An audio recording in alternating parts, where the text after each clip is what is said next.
Imagine un instant que l'univers n'ait jamais commencé. Pas de Big Bang unique, pas d'instant zéro. Un cosmos qui a toujours été là, sans création, sans origine, juste l'éternité. C'est vertigineux, inconcevable. Et pourtant, de plus en plus de scientifiques osent poser la question.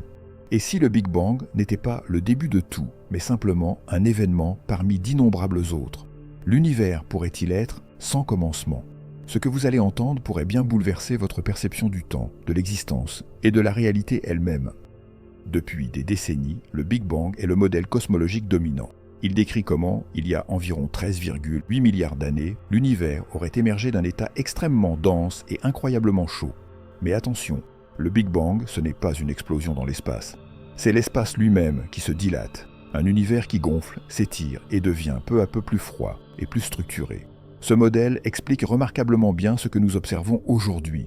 La répartition des galaxies, le rayonnement fossile et la structure de la matière à grande échelle. Mais il y a un problème. Et le vrai problème, c'est celui-ci. Le Big Bang n'explique pas l'origine de l'univers. Il décrit seulement ce qui se passe, juste après ce mystérieux début. Avant 10 puissance moins 43 secondes, on arrive dans un brouillard impénétrable.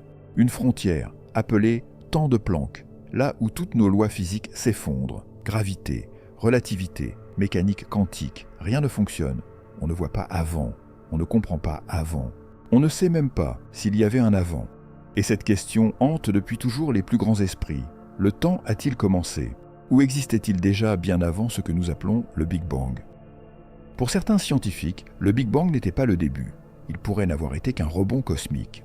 Selon cette idée, avant de s'étendre, l'univers aurait connu l'inverse, une phase de contraction jusqu'à s'effondrer sur lui-même, un phénomène que l'on appelle le Big Crunch. Puis, au lieu de disparaître, cet univers écrasé aurait rebondi, donnant naissance à une nouvelle expansion, un Big Bounce.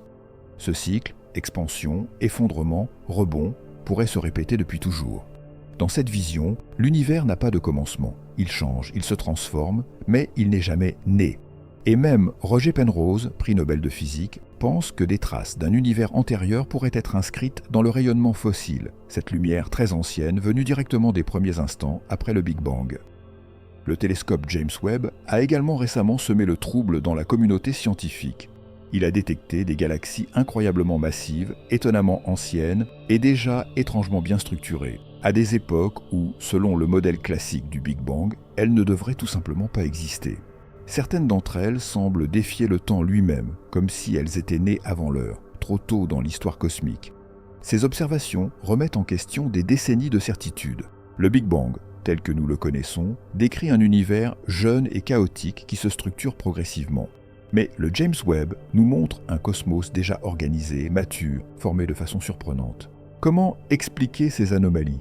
Comment des galaxies aussi massives ont-elles pu se former si vite après ce prétendu commencement?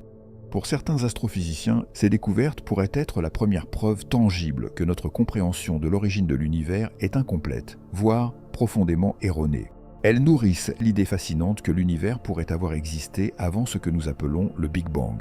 Peut-être que notre cosmos est seulement un chapitre récent d'une histoire infinie, un épisode dans un cycle qui dure depuis l'éternité.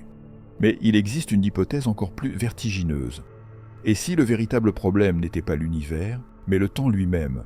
Certaines approches en physique théorique, notamment en gravité quantique, suggèrent que le temps n'est pas une composante fondamentale de la réalité. Il pourrait n'être qu'un concept émergent, une construction née de nos limites perceptives. Dans cette perspective, ce que nous appelons temps ne serait pas une entité physique indépendante, mais simplement la manière dont nous organisons les changements. Une illusion issue de notre conscience qui traduit l'évolution des événements en une succession passée, présente, future.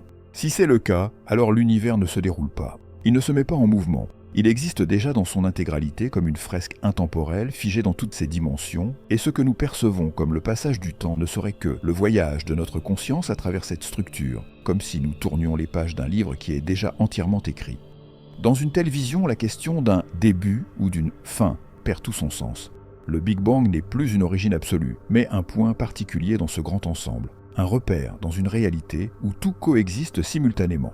Ce n'est plus l'univers qui a besoin d'une explication d'origine, mais nous, qui devons comprendre pourquoi notre perception nous impose l'idée d'un commencement. Et si nous nous trompions depuis le début? Et si ce que nous appelons L'origine n'était pas une naissance unique, mais un moment dans un cycle sans fin. Certaines théories cosmologiques, comme celle du Big Bounce, avancent que l'univers pourrait osciller éternellement. Un cycle d'expansion et de contraction, où chaque Big Bang ne serait qu'un rebond parmi d'autres. Dans cette vision, l'univers n'aurait jamais véritablement commencé. Il aurait toujours existé, sous des formes différentes, traversant des états que nous sommes encore incapables d'imaginer. Alors peut-être que nous ne sommes pas les enfants d'un cosmos né du néant, mais les héritiers d'un univers éternel, sans naissance et sans mort. Et dans ce cas, la véritable énigme n'est pas comment tout a commencé, mais pourquoi notre esprit cherche obstinément une origine, là où il n'y en a peut-être jamais eu. Si ce vertige te fascine, pense à t'abonner à cette chaîne. Ici, on explore l'invisible, l'indicible et l'infini.